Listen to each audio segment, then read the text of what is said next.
Diana Blass, and this is NRN's In the Mix, where we dive into the stories shaping the restaurant industry.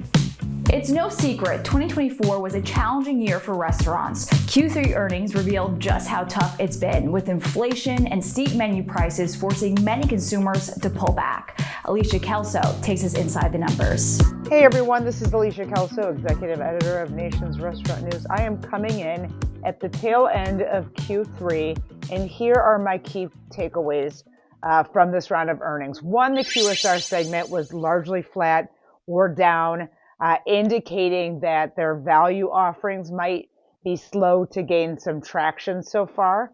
Two, Taco Bell was a clear exception here. The chain has continued to run on all cylinders despite a pressured environment, showing that it has clearly found the sweet spot for value, according to consumers. Three, the winning segment was fast casual once again. This segment has proven to found that value sweet spot for consumers, either trading up from QSR or trading down from casual dining. It has done this through a strong value proposition of quality food, speed, and convenience at the right price point.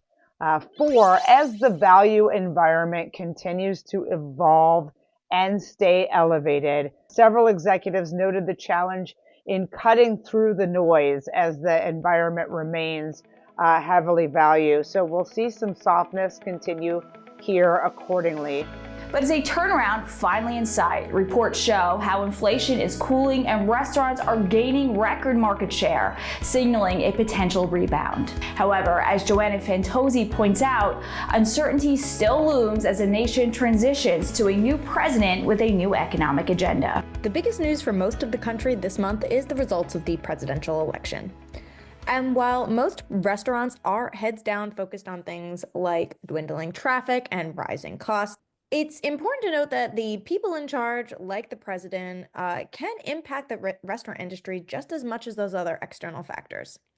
For example, President-elect Trump plans to roll back the current corporate tax rate from 21% to 15%, which is good news for bigger chains. He also supports ending income taxes on gratuities, a move that experts say isn't quite as good as it sounds.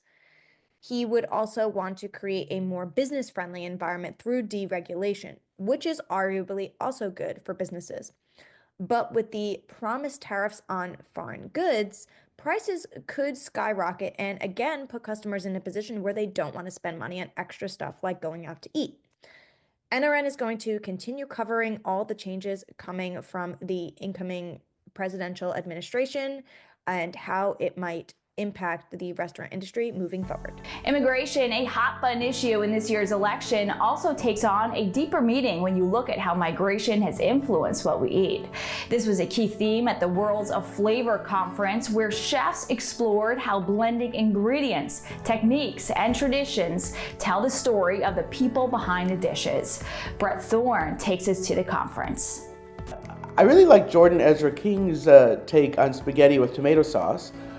He cooked it risotto style, which is kind of interesting, gradually adding liquid to the tomato sauce and the raw spaghetti so that the flour, the starch from the spaghetti, got incorporated into the sauce and thickened it and so on. All the time that he was doing this, he was also giving pasta and tomato sauce a history. Pasta only arrived into Italy about 1,000 years ago, and it arrived into Italy with the Arab conquest of Sicily. About 1,000 years ago. And then they got tomatoes hundreds of years later when tomatoes were brought from the New World to Europe. And finally, we wrap up this month's In the Mix with a partnership that's turning heads. This is Ron Ruggles with Nation's Restaurant News, reporting from Dog Haus in Arlington. NRN's Ron Ruggles takes us to Dog Haus, which recently announced a game-changing deal with YouTuber and actor Jake Paul. Not only is Paul becoming a franchisee, but he's also joining the board of directors alongside his manager, Nakisa Badarian. There are 3 brands that he has personal equity in and fully invested in for life. Number 1 is Better, which is our sports betting company. Number 2 is W, which is our men's personal care company and integrated in the store if you look at the men and women's bathroom. And number 3, and now just as important, is Dog Haus.